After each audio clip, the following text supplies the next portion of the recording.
Hello everyone, and welcome back to Inside ArtScroll, where the books you read and the people who write them come to life. Today I am privileged to be joined by Rav Moshe Tuvia Lieff, Rav of Agudas Yisroel Bais Binyomin of Flatbush.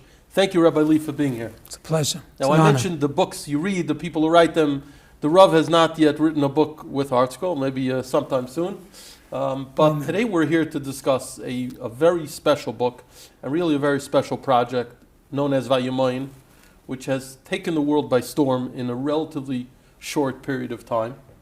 And we'll get into the popularity of it, but I'm going to jump right in to the question that I think many people wonder, and based on the Rav's experience of being a Rav in Minneapolis for 19 years, now Rav for so long in Flatbush, and being in the rabbinate, and being a Marbitz Torah, and being a Mashpia, and dealing with people, and hearing the problems of the day so close up.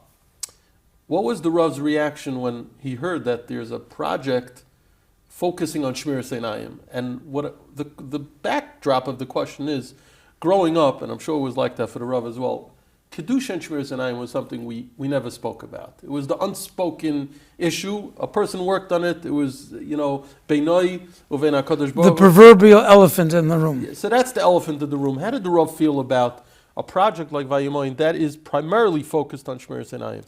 So initially, I can't say I was skeptical, but I was not interested. It didn't talk to me, Sometimes you meet a person, tefillah, it doesn't talk to me until life becomes real. And I heard different people that were doing it. It sounded very nice. It's going to be inspirational. It's going to be wonderful to ignite. But I try to be more meat and potatoes with Teichen. And then they got Reb Shalom, Agudas Reb Shalom Kamenetsky to do one, who I'm very close with. He's a tremendous Talmid Chacham. Consider him a close friend. I said, Reb Shalom's doing this, maybe it's something I should look into. And I did a few of them. And it sounded incredible because that's how Klal Yisroel tackles issues. It's step by step, shlav achar shlav. My brother Shlita, Rashiv Munsi, told me many years ago, he says, the kevesh in front of the menorah is different than the kevesh in front of the mizbeach. Because the kevesh, the avoid of the mizbeach, you slide up, you slide down. When it comes to Torah, it's step after step, shlav after shlav. You purchase, you go weiter. And that's exactly what Vayimaen is. It champions the moment. It's not about changing your life monumentally, turning yourself into an instant static forever. It's realizing that one moment of control is incredible. And all those that are doing it, b'chesed elyon, talmidei chachamim, marbitzei Torah, mashpiyim, they do it so eloquently, so passionately, and with a lot of humor, a lot of integrity. And I'll tell you honestly, the one it affects the most is me. The Balei Musa say, how do you know if your drasha, your shmooze, your shir was effective? It affects you. Mm-hmm. And I know that when I give over a gedank, an idea, I was just telling my Rebbe, Rav Nosson Sherman Shlita, was my 7th grade Rebbe, I'm very close with him. He couldn't believe this is done in 2-3 minutes. In 2-3 minutes, you can change the world. And that's, I think, what Vayimaen is doing. And the recognition is literally worldwide. So to address this, the elephant in the room, that question, what kind of changed the Rav's perspective on that? That whereas, maybe Kedusha and Shmiras Einayim used to be, at least in the Litvish world, maybe in the Chassidish world, there might be more of a dogish, more of an emphasis on those areas, and even speaking about it openly. Whereas I think in the Olam HaYeshivas, typically, this was a topic that was kind of under the radar, and each person worked on it individually. And over here we have a movement whose success is unquestionable because we see how much it's impacting people.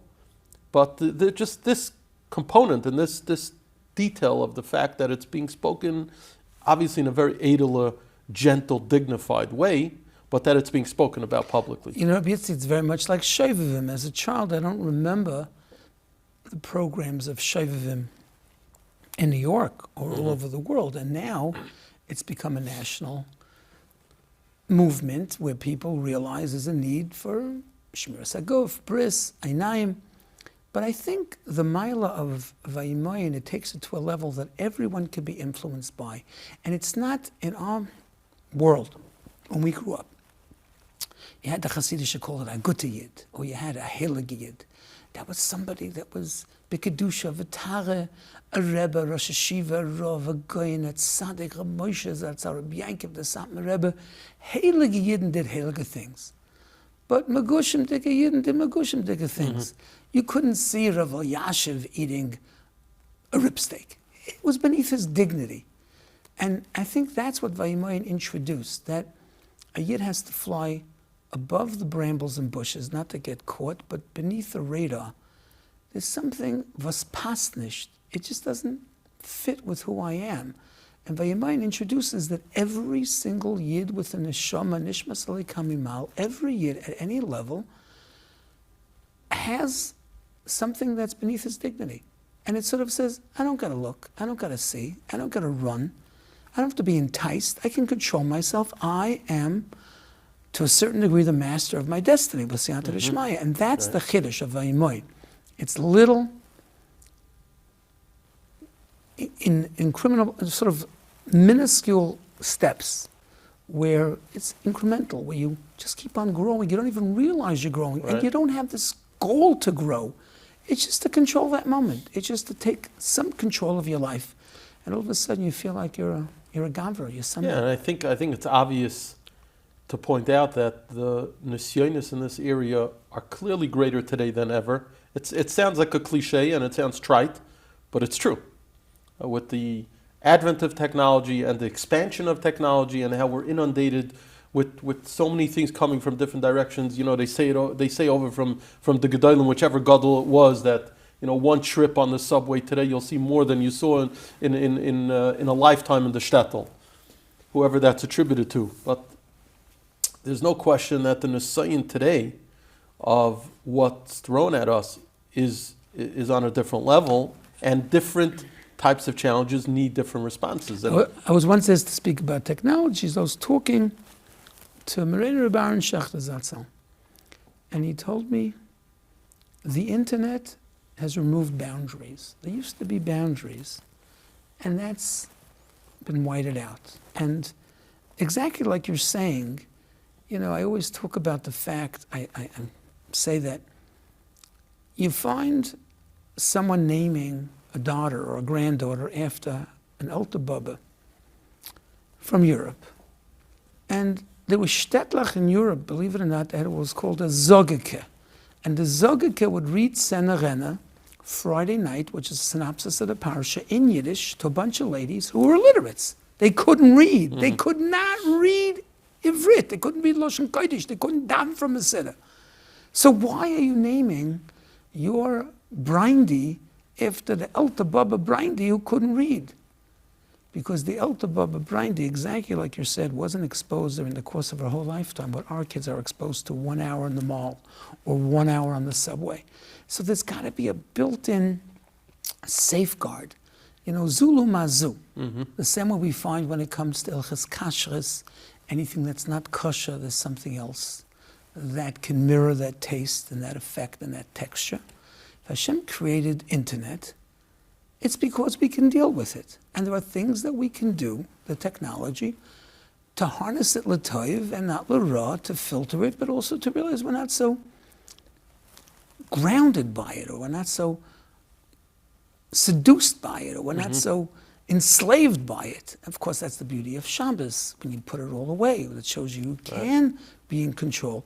That's what Vayimaen does. I think it gives you the ability to see, I'm bigger than that. It's always trying to dumb me down. Right. You're a garnish, you're a Rusha Marisha, forget about it. And no, there's no forget about it. It's a nice saying in Brooklyn, forget about it. I heard now they're taking down that sign. There's certain signs they want throughout the country taken down because they're not happy with the jargon. But forget about it is a Brooklyn terminology. You have to tell the Yitzhara, forget about it. Sometimes I'm going to forget about you. Now, this new book was written by our dear Chaver Rabbi Yechiel Spero, who did an amazing job. I've been going through the manuscript as it's being prepared for print. This conversation is taking place shortly before the book hits the press. And what I noticed about the manuscript, besides that it's written so eloquently in Rabbi Yechiel's classic style. He took whoever has done these videos and he's not only written them up in such a beautiful way, but he's added to it and he's expanded to it. And I noticed that more than half of the entries are actually not directly about Shmiras Einayim. They're about, like the Rav said, being a master of your domain. Control. Being able to say no, being able to say yes. Basically, being a good yid in every situation, having the power to do the right thing, which kind of really the Vayimaen movement may have started with the slogan of setting your eyes on greatness, but it's much broader than just Shmiras Einayim. It's about really having the strength that a yid needs to live as a yid. If you live life with control, it's a flavor enhancer. Meaning, as someone who's been on diets and, tries to deal with Gashmias and Ruchnias, I firmly believe Gashmias and Ruchnias are the exact opposites. It's so easy to gain Gashmias and so hard to lose, so hard to gain Ruchnias and so easy to lose. I look at a donut, I gain 5 pounds. I mean, that's just the type of a person. But it's a flavor enhancer. When you're on a diet, and whatever you're eating has a flavor to it. It tastes like something. You could smell the celery from the other room. It's really insane, but a real Baal Taiva should be curbing his appetite and eating certain amounts and certain foods, and it's going to be flavorful. Same thing with life. The same thing with Hilchos Taharas and Mishpacha. Anything you think about, the control is not just to fight the Yetzer Hara, but it enhances your Gashmias, it enhances your Ruchnias. You feel like you've accomplished, you're somebody, you're something, you're forced to be reckoned with. They say, Agudas Matasyahu Zatzal mentioned several times that he knew he was taking on the Sitra Achra, the Yetzer Hara, and that he would be taken down by it. And many in the know say that shortly after City Field, he became unwell, as if the Sitra Achra Taka fought him on it, but he was willing to be Meiser Nefesh. Let me be honest with you. Matasyahu came to an Agudah convention we had, the Agudah Midwest, I was very involved with it. And there were many Rabbanim in the room, and he started talking about the internet that we barely knew about. He started talking about a motor car. You wouldn't allow someone to drive a motor car without instructions. You wouldn't just hand them the keys to a child. And somebody said, a very choshev Rav, who in this room, this goes back many years ago, has a kehila where there isn't one TV in a misbal's house? And nobody raised their hand. So the consensus was, should we first talk about TV, then worry about the internet? But Matasyahu understood that the internet was a very intense, lurking danger that can change Klal Yisrael. I think Rav Elliot Brunizegazin said many years ago, we were marching towards our destiny, Mashiach, and then the Yetzer Hara sent a monkey wrench in the internet.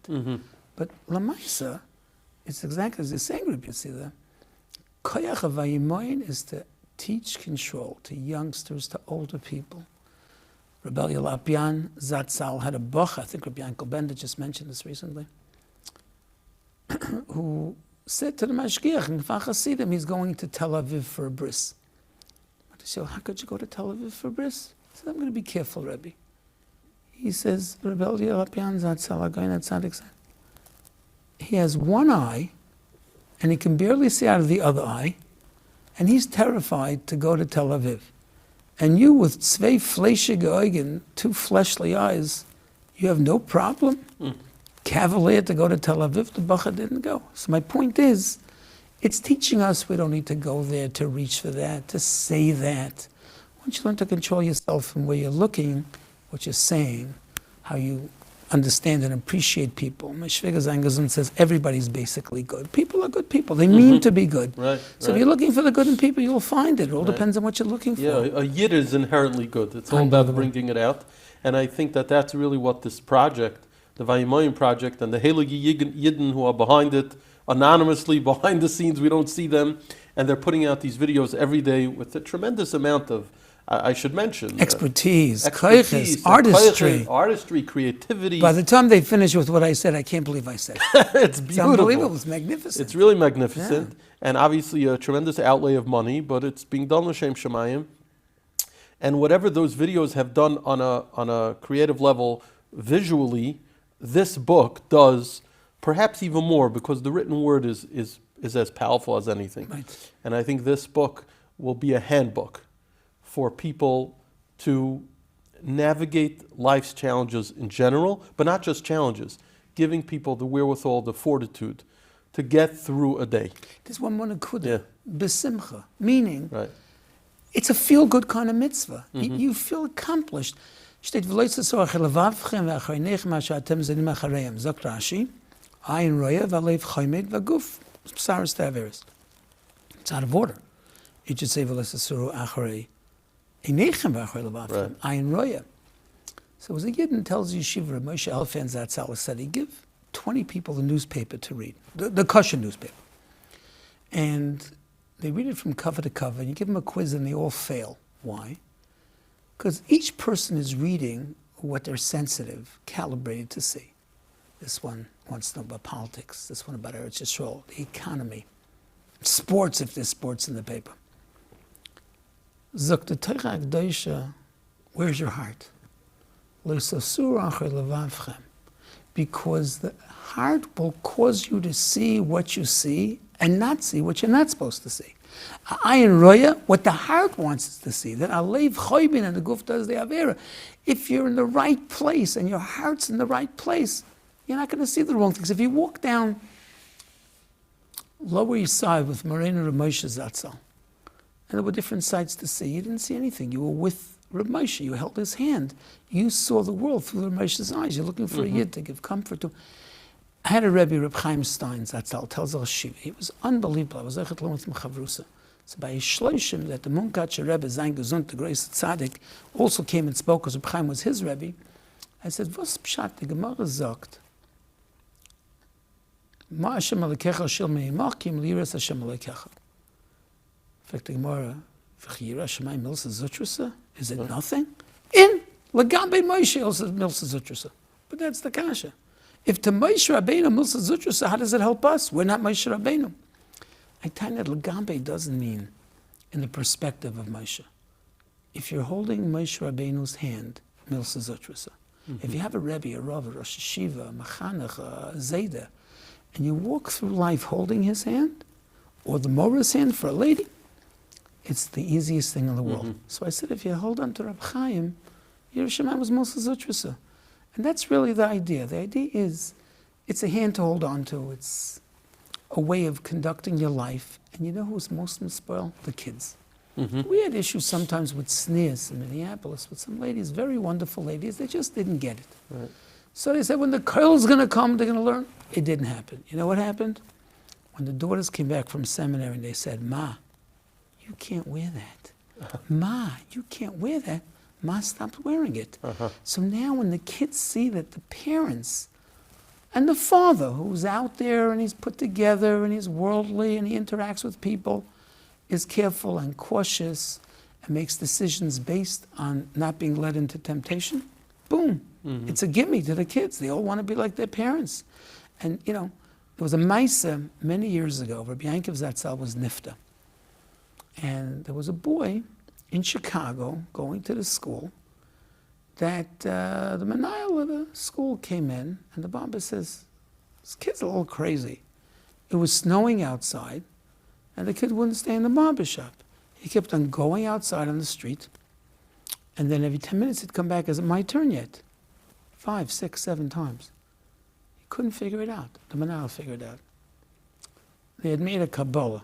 This goes back all those days. That for a week, anybody who's got a TV, nobody watches TV during the week of the Shiva of Rabbi Yechiel in Chicago. And this kid saw that the barber had his TV on.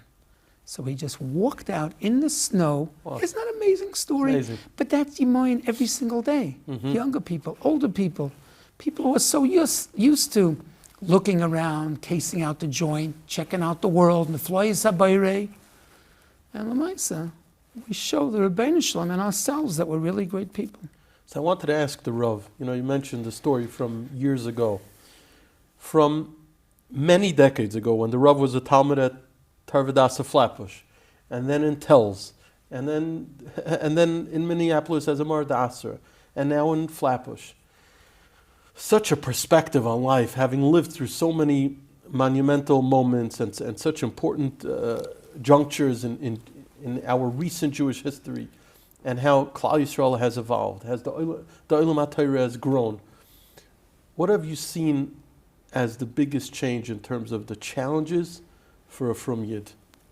And not just the internet. I'm talking about in raising mishpachas, in being mechanech children. Nebuch, the children who sometimes have a struggle connecting with our heritage, and it takes a lot of effort, boys and girls, to bring them over. What's the biggest difference? Excellent question.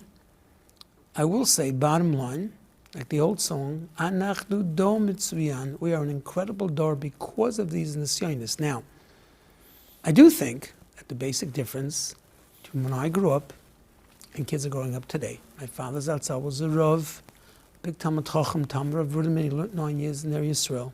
He also taught for the Board of Ed. But you were physically handicapped, emotionally disturbed, like your father Zayin Gesund, who also was a Talmud Chacham and who also was able to interact in that world.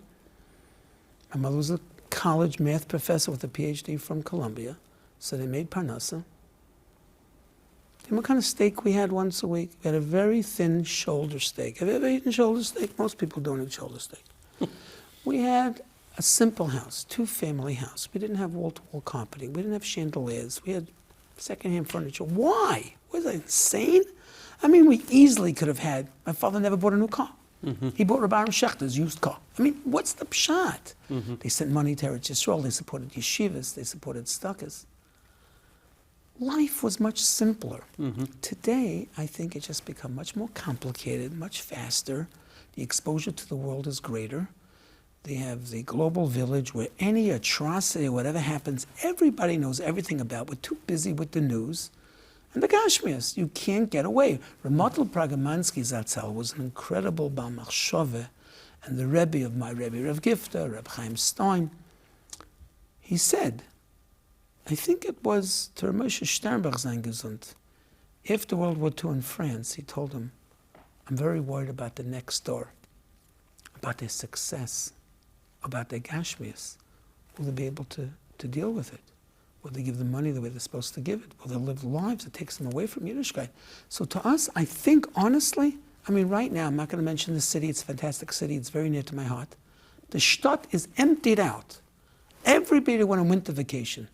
To Arizona, to Florida. Who goes to winter vacation? Who went anywhere? When I was a kid, my brother and I, the other ones that flew out of town because we went to my grandparents in Cincinnati and grandparents in Montreal every other year. We flew on a plane. Who flew on a plane?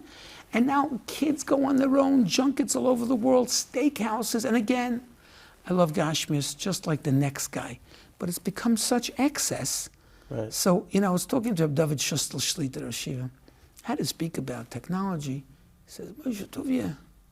He says, if a kid has a geschmack and a taisis, there's no competition. And it's not true. There's no competition. But how are they going to get their teeth sunk in with so much gashmias? Mm-hmm. So a little bit, we got to dumb down. Even though Rabbi Yankov and Rav Moshe Zatzal had a monumental argument about this. Rabbi Yankov, Rav Moshe said that there's too much gashmias, the Gvirim are ostentatious. And that was 35 years ago. Really ostentatious. Yeah. And so we got to knock it down. And Rabbi Yankov says, if we, for lack of a better word, dumb down the gashmias, we'll dumb down their hasagas and stucca. And he had the day. So that's the duality, to be able to give tremendous amounts of stucca, but not be so fakoived in the gashmias where we're telling Hashem, well, we don't think Mashiach's coming. Why would I have a $5 million house? Or kids, elementary school kids going to steakhouses. Now, I'll tell you a story. Okay, it's a silly story. I was in Miami Beach, very close to Rav Gross, and you could still Stern runs the kollel over there, and I came to give shiurim in the kollel and also to speak for the shtat. So somebody took me to a restaurant, very nice, nice restaurant. I could not believe what I heard. A fella asks the maitre d', the waiter, this says 40-ounce steak. Rabbi Yitzchak, you hear what I'm saying? 40 ounce. 16 ounces is a pound, 32 is 40-ounce steak. Is that before they cook it or after they cook it? He wanted to know if it's 40 ounces or really 37. I mean, I enjoy a steak. How much could you eat? But I could never push it. And I'm not saying the excess of everything in life, but Lamaisa, that definitely is very different than the way I grew up. And we did things and enjoyed life. went places, but that's definitely a problem. Also, a little bit the inconsistencies, you can't be like Socrates, do what I say and not do what I do. You gotta live it. But because Elian, there are many people that live Torah and Asmodas Torah and Avonas Torah. I was by the Sarah Torah, my Shvaga, Rabbi Dada Shlita, a very close Talmud of his. So I used to go every year to Reb Chaim before Yom Noraim, a little before El. Vazal Zogen Doyle. For many years, what should I tell the Olam by Kol Nidra, by Nila, what should I tell him? Every year was something else. Once talk about the shofar. On Yom Kippur, talk about the shofar, talk about this, talk about that. And one time he told me, Zen Kaveh Itzim? The Kaveh Itzim La Torah? I said, yeah. Is that Shah? I said, no. At least 2-3 hours a day. In the Agudas and in most shuls, if you don't learn 2-3 hours a day, you push it, excuse my French, a loser. Like, who even looks at you? So he thinks and he thinks and he thinks and he thinks the whole gamut of Kol HaTorah Kula, the Rishonim, the Acharonim, the Sefri, the Sefra, and Azok, Mer Lernen. That's what he told me, Mer Lernen. But today, Baruch Hashem, there is a lot of Mer Lernen. Right. But, commensurate with that, Chavetz Chaim had Yetzaharis. It's got to be Bechira Chavshis. So we have all these types that jumped up. And luxuries end up becoming necessities. 100%. That's 100% true. And it's really sad because then it's not really a luxury. Right. I mean, everybody wants a luxury, not a luxury need. is an extra, not right, a need. Exactly. It's like, I need this. No, you want that. You don't need that. Okay, listen, my kids grew up in Minneapolis, a wonderful place to grow up. It was not a life of excess. People had money, people were comfortable, but they didn't go meshuggah. Bechlal, out of town is very edel. Out of town is it's a great place to raise children. Yeah, more toned down. Very toned down, and they're more real. Like, I said, people in the shul, people would say, when he's davening, he's talking to Hashem. He's talking to God. Like, you could see it. That was one thing about the Sfardim. They'd come visit because they did business with Best Buy or with Target. Corporate headquarters were in Minneapolis.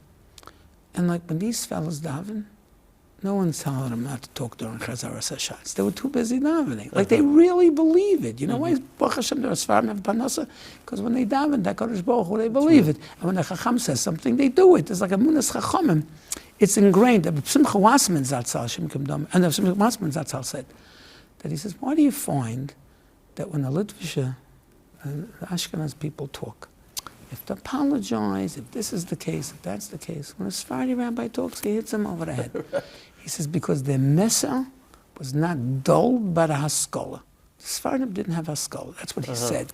So there's this Emunas Chachomim that they have, and a real connection to the Rebbeinu Shalom. You walk into some of the shuls, they're saying Tillim with such fervor, with such real ernstkeit. And again, we have Litvish and Hasidish the same way also. I'm not minimizing what we are, but if you're asking me what I think the difference is between 30, 40 years ago and today, are these Nekudas, the excess in life, and the fact that, we have to be more consistent with our message to our children in every area, and especially in Halacha, Torah, Mitzvahs, and Chesed, because that's what the kids want to be. They want to be like their parents. I find that actually dovetails very well with this particular discussion of Vayimaen, because many of the speakers speak about this issue of Vayimaen being able to turn away not just from the inappropriate, but from excesses, from luxuries. Just because Yenim has it doesn't mean you have to have it. You'll be perfectly fine. But because we're human, and because the Rebbeinu Shalom created us with the midah of kinah, and because we want what other people have, so it's an avodah, and we need direction, we need chizuk.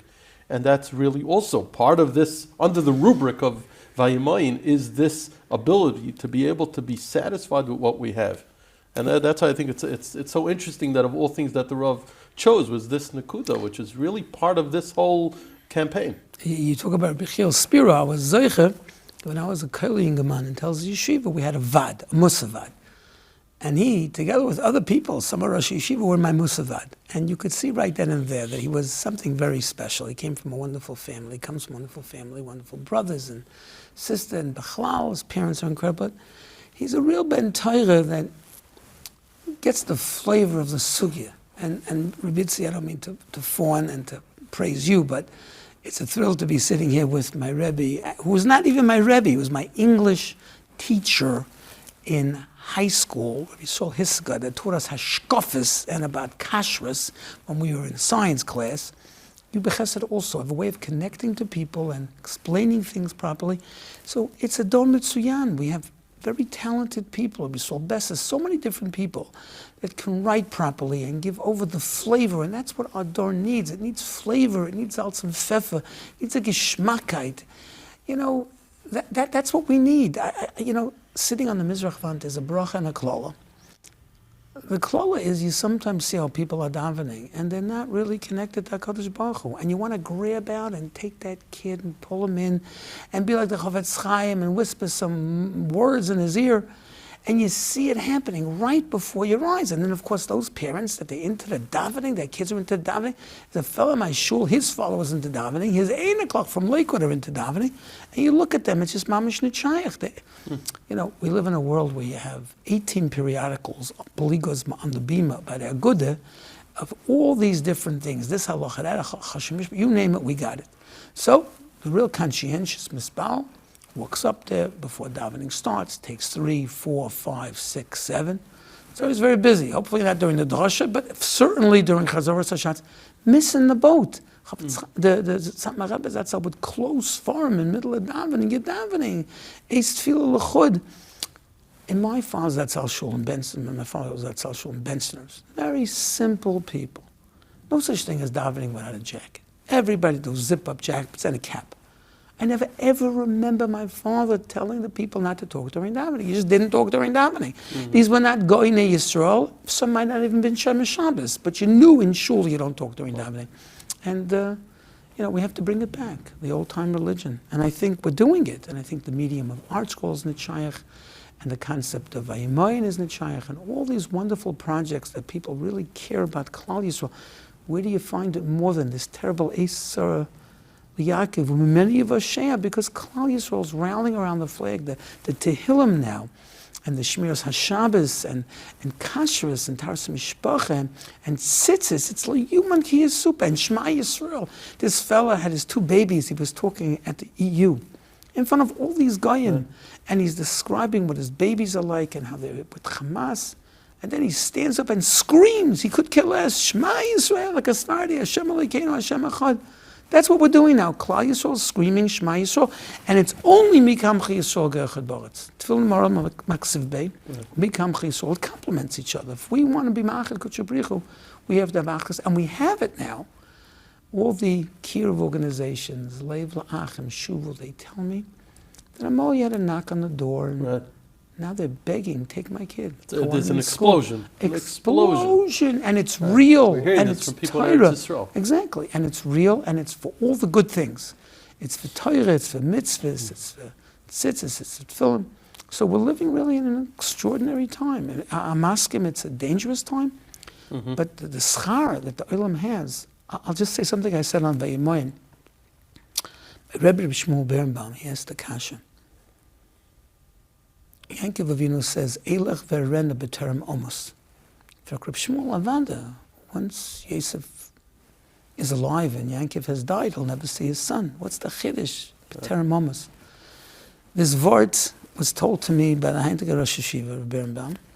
On the flight, I flew with my Rebbe. I was zeicher to do the Torah on him. I flew from Minneapolis, and I was koivim, I was maspid him. He says, Moshe, you don't know this vort from my father? I didn't know. I heard about it. Rav Moshe told me it's on the way. So he said like this. Now, it's such a controversial vort that Rav Nissim Wolpen Zatzal, who was the editor of the Jewish Observer, by the way, I was zeicher to write an article in the Jewish Observer about my Rebbe. He called me and asked me. It was so good it closed the magazine, meaning the last issue of the Jewish Observer was my issue, was one I wrote. Yes, exactly, that's true. True, last issue. And he called me up to ask me did he say this? Did he really say this? Because it sounded very controversial, or a chiddush.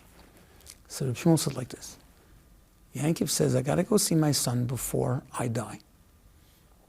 So Reb Shmuel, Reb Elchanan Zatzal, Hashem Yikam Dami, told the Bachram Baranovich, Geza the Chavetz Chaim, run and see the Chavetz Chaim, Valdo, you'll be able to see the Chavetz Chaim.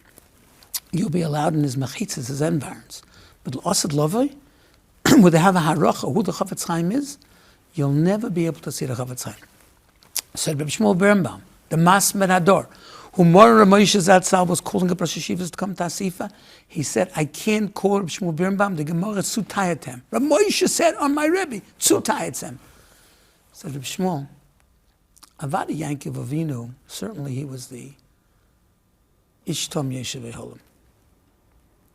But Yosef, he faced such a terrible Nisayon Eshes Petifa that according to the Medrash, it was more difficult than all the Nisyonis of Avinu, Yitzchak, and Yankov, all combined. According to another Medrash I found, she came down to him every single day for 2 years. I'm your ticket out of here. Vayimaen. Chazal called him Yosef HaTzadik. Said, Yankov, I better go see him before I die, because now I could see him. But La'asad Lavai, where they understand the haracha of Yosef, he's a tzaddik, he didn't give in, I may not be zeicher to be in his mechitzas. That's what Reb Shmuel said, the Masmed Hadar said. That's why he understood the door, all the nisyanis of the door. So I'm saying, Lefi Ani Astaiti, I think this is the door with the greatest nisyanis since the history of the world. It's worse than the Roman orgies and all the mishigas that we had in the past. It's instant gratification, instant every is in the world, and no one has to know about it. It's between you and God. And what Oimed ben Nisayan, a lot of tzaddikim under the radar, a lot of tzaddikim that are doing great things. And that's Vayimaen. Vayimaen is uncovering and revealing that tzaddik in every single man, woman, and child, you can be a tzaddik. You can not look, control, not eat, not taste, not grab, not take, and you'll be a tzaddik. The tzaddik to the extent that maybe lost lovey, the grace of tzaddikim are not going to be able to get too close to you.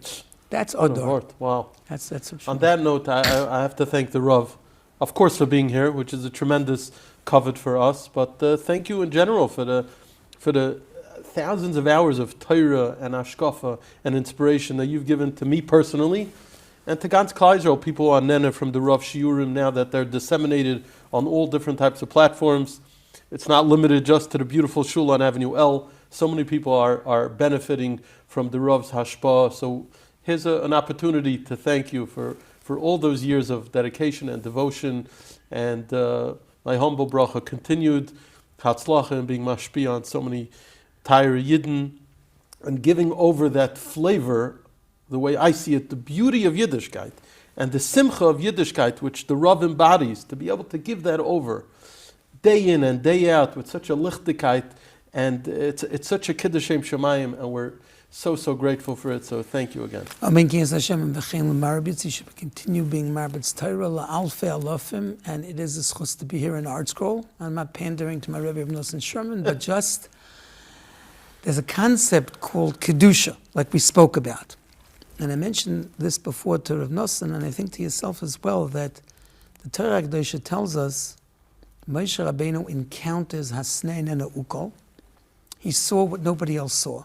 He read the road signs, which is important in life. Bilam couldn't read the road signs. His donkey's talking to him, and he's arguing with the donkey. When was the last time a donkey talked to you? He couldn't read the road signs. Moshe Rabbeinu did. Ramat Yisrael Zatzal said it was a pula of his Eirus, meaning people saw and only he saw. And the Rebbe Shem says, Al takrav haloim, don't go any closer, it's intense kedusha. Shal na'al chamar, take off your shoes, the mokem hashata oimid ad mas kodesh. And the question is, Miman Shach, if it's ad mas kodesh, back up 20 paces, 20 parsos. And if not, why take off your shoes? And Hashem said, there's the mokem kodesh. Al takrav haloim, don't draw any closer. It says the Ksava Kabbalah, there are two places of kedusha. There's ad mas kodesh and a maimed of kedusha. Ad mas kodesh, Har Miriah, the Beis Hamikdash, Yeshiva, Koil, Beis Yankiv, a room with Svarim. Then there's a Maimed de Kedusha, where a person, Vumegate, Vumestate, wherever you stand, create Kedusha. If you didn't go and tour Italy under the right auspices and with good people, they're shafing a Makim Kaddish wherever they go. Imagine we taught our children, wherever you go, it's a Makim Kaddish. Well, this is Rahway, I think, the shtetl called, to think that ArtScroll has created a Migdash Mad in Rahway, and I'm sure one day Rahway is going to be like a Gleisa Shtot, but a lot of Yidden living here. And that's what you're doing, Yitzi, and that's what Vayimaen is doing, and that's what ArtScroll is doing, teaching Yidden, Mokim Ashata Oimer Ad Mas Kodesh. And the Mela, you got to act that way. Right. And you have to act like an Ish Kodesh or an Isha. has kedusha, bas kedoshim. It's a big schus, and Ben Shem is going to help us out. That will be zecher to the ultimate kedusha, the Beis Hamikdash. Meher v'yameinu, amen. Amen. Thank you again. Thank you so much.